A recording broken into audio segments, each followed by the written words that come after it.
ìyá ó yọmọ ìyá ẹ̀ ọmọ àwùsá nìkan ni kì í finú hanra wọn ìdẹ̀ra rédíò ló ní fífìmọ̀ ṣọ̀kan ló lè múpínlẹ̀ wa gòkè àgbà gbígbélẹ̀ wa lárugẹ àjùmọ̀ṣe gbogbo wa ni.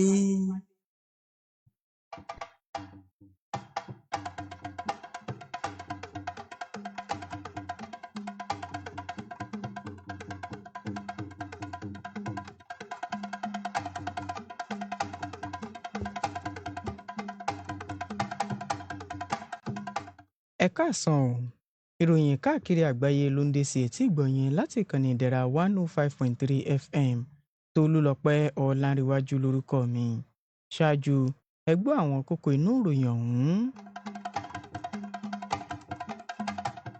Ìjọba àpapọ̀ ṣàgbékalẹ̀ ètò ìdáàbòbò àwọn ọmọdé àti ìdàgbàsókè wọn. Àjọ CAN kí ìjọ àgùdà kú oríire ti yíyan Pope Leo ẹlẹ́ẹ̀kẹrìnlá. Nílẹ̀ òkèrè, United Arab Emirates ṣe àkọ̀tì sí ẹ̀sùn kíkó ohun ìjagun orílẹ̀-èdè China fún ikọ̀ ológun abẹ́lé kan lórílẹ̀-èdè Sudan. Ẹ̀kúnrẹ́rẹ́ àwọn ìròyìn wọ̀nyí la ó máa mú wá sí etí ìgbọ̀nyìn lẹ́yìn ìṣẹ́nukò ráńpẹ́ yìí ẹ máa bá wa ká lọ.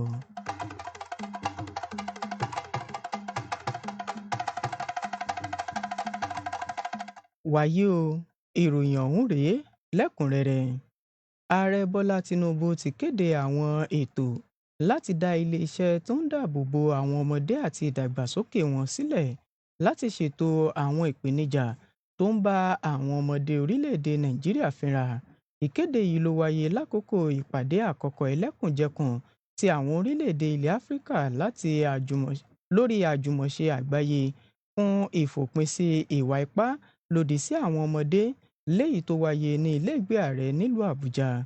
Ààrẹ tí igbákejì ààrẹ Kashim Shettima ṣojú fún ó tẹnumọ́ wípé ìṣàkóso rẹ̀ ń gbé àwọn ìgbésẹ̀ tó dájú láti dáàbò bo iyì àti ọjọ́ iwájú gbogbo ọmọ orílẹ̀-èdè Nàìjíríà.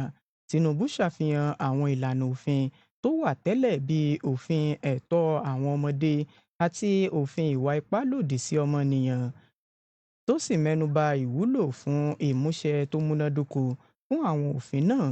Ààrẹ tún ṣàlàyé àwọn àgbékalẹ̀ tó ní èrò láti fún àwọn ìdílé àti agbègbè lágbára nípasẹ̀ ẹ̀tọ́ ìmúdára àwọn òbí léyìí tó ń ṣe ìpèníjà àwọn ìhùwàsí láwùjọ tó ń ti pípèsè àtìlẹ́yìn fún àwọn ìdílé tí kò rí ọwọ́ rí.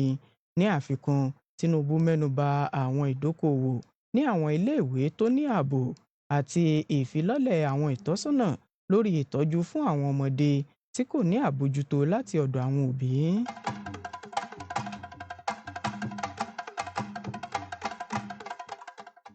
Ẹgbẹ́ àwọn ọmọ ẹlẹ́sìn Kìrìsìtẹ́nì lórílẹ̀‐èdè Nàìjíríà CAN ti kí ìjọ àgùdà fún ti yíyan Pope Leo ẹlẹ́ẹ̀kẹrìnlá. Ààrẹ ẹgbẹ́ CAN Archbishop Daniel Oko nínú ọ̀rọ̀ kan ó sọ di mímọ̀ wípé ìgbésẹ̀ pàtàkì yìí ó mú ayọ̀ wá fún àwọn ìjọ àgùdà jákèjádò àgbáyé. Ó ṣàfikún ọ̀rọ̀ náà wípé ẹgbẹ́ CAN ti darapọ̀ mọ́ ayẹyẹ ìdáwọ́ ọ̀dùnnú pàtàkì ọ̀hún. Ìfarahàn yíyan Pope Leo ẹlẹ́ẹ̀kẹrìnlá ó tọ́ka sí ìsọdọ̀tun àti ìrètí fún ìjọ àgùdà. Ẹgbẹ́ CAN ní ìdánilójú wípé ìdarí Pope tuntun náà yóò mú àlàáfíà, ìdájọ́ òdodo àti ìṣọ̀kan tẹ̀síwájú tí yóò rí ìbùkún pẹ̀lú ọgbọ́n, ìlera tó péye àti agbára láti ṣe amọ̀nà àwọn ènìyàn Ọlọ́run lọ́nà òdodo. Kí Ọlọ́run ṣe ìtọ́sọ́nà rẹ̀ àti kí ó fún ní okun lẹ́nu iṣẹ́ ìránṣẹ́ rẹ̀. Robert Francis Propose tí wọ́n bí nílùú Chicago ó di Pope ẹlẹ́ẹ̀kẹtàdínláàádọ́rin ó lé nígbà lánàá Ọjọ́bọ̀ Thursday tó ń ti olùdarí ẹ̀mí ti àwọn ìjọ àgùdà tó lé ní bílíọ̀nù kan lágbàáyé léyìí tó rọ́pò Pope Francis ti orílẹ̀-èdè Argentina lẹ́yìn àpéjọ alátìlẹ̀kùnmọ́rí ṣe àwọn kádínà ẹlẹgbẹ́ rẹ̀ ní Sistine Chapel ní Vatican.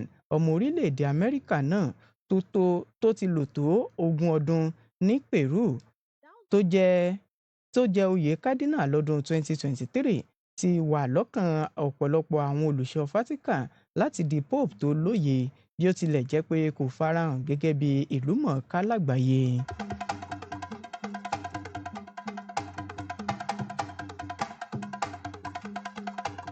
Orílẹ̀-èdè United Arab Emirates ti tako àwọn ẹ̀sùn tí àjọ ẹlẹ́tọ̀ọ́ kan lágbàáyé Amnesty International sọ wípé ó ń pèsè àwọn ohun ìjà ti ìlú China fún àwọn ọmọ ogun onírànlọ́wọ́ ti abẹ́lé ní orílẹ̀-èdè Sudan tí wọ́n ń jà tako àwọn ọmọ ogun orílẹ̀-èdè Sudan nínú ìjà wọn. Salem Al-Jaber, igbákejì alákòóso ètò ààbò àti ọ̀rọ̀ tó ní í ṣe pẹ̀lú àwọn ọmọ ológun ti orílẹ̀-èdè United Arab Emirates, ó ṣàpèjúwe àwọn ọ̀rọ̀ wọ̀nyí gẹ́gẹ́ bí àìní ìpìlẹ̀ àti àìní ẹ̀rí.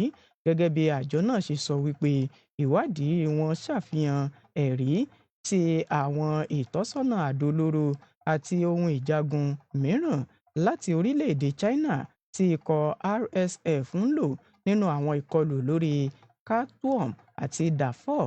Ẹgbẹ́ ajàfẹ́tọ̀ọ́ ọmọnìyàn náà dúró lórí ìtúpalẹ̀ àwòrán alákàálẹ̀ àti ẹ̀rí láti iléeṣẹ́ ìwádìí alálàáfíà ti Stockholm lágbàáyé, tí wọ́n sì ṣàkíyèsí wípé orílẹ̀-èdè United Arab Emirates ní orílẹ̀-èdè kan ṣoṣo láti gbé irú àwọn ohun ìjagun bẹ́ẹ̀ wọlé láti orílẹ̀-èdè China nínú àdéhùn ọdún 2019 kan.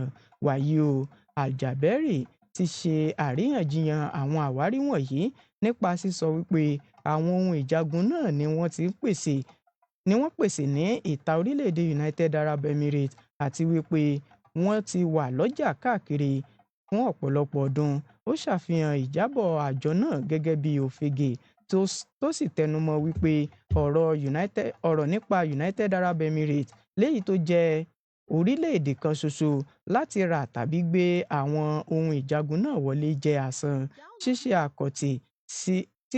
àkọ̀tì yìí wáyé láàrin rògbòdìyàn tó ń lọ lọ́wọ́ ní Sudan, níbi tí ikọ̀ RSF ọ̀hún ti ń ṣe àwọn ìkọlù pẹ̀lú ẹ̀rọ aṣèkọlù abẹ́yẹfò síbi ìpàgọ́ àwọn ọmọ ológun. United Arab Emirates ti kọ̀ nípa dídi ìhámọ́ra fún ikọ̀ RFC ọ̀hún.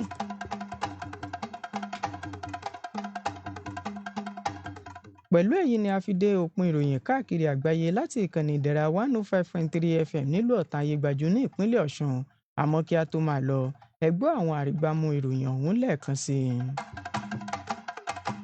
A mú wá fún yín wípé ìjọba àpapọ̀ lórílẹ̀‐èdè wa Nàìjíríà ti ṣàgbékalẹ̀ ètò ìdáàbòbò àwọn ọmọdé àti ìdàgbàsókè wọn. Ẹ̀wẹ̀, a jẹ́ kó di mímọ̀ fún yín wípé ẹgbẹ́ CAN lórílẹ̀‐èdè Nàìjíríà kí ìjọ àgùdà kú oríire ti yíyan Pope Leo ẹlẹ́ẹ̀kẹrìnlá.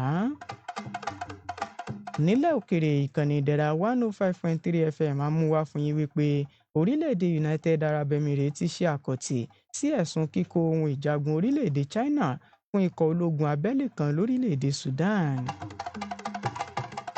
Fún ìfitónilétí àti bí nǹkan ṣe ń lọ lágbègbè yín, ẹ lè kàn sí wa lójú òpó ìbánidọ́rẹ̀ẹ́ Facebook wa pẹ̀lú Ìdẹ̀ra 105.3 FM. Ẹ tún lè gbọ́ wa lójú òpó ìtàkùn àgbáyé ní pẹ̀lú www.ideraradio.com. Bákan náà lẹ tún lè darapọ̀ mọ́ wa lórí Radio Garden app nípa ṣíṣàwárí Ìdẹ̀ra Radio 105.3 FM. Tolúlọpẹ́ Ọlánrewájú lórúkọ mi. Ẹ ṣeun tẹ́ ń tẹ́tí sí wa, ẹ káàsán lẹ́ẹ̀kan sí i. Àpọ́nlé ò sí fùlú tí ò lọ́ba, bẹ́ẹ̀ làpọ́nlé ò sí fọ́ba tí ò lólórí. Báwọn ìjòyè bá ń fèkè òkèlú ti sàlẹ̀, bọ́ba bá dé gbogbo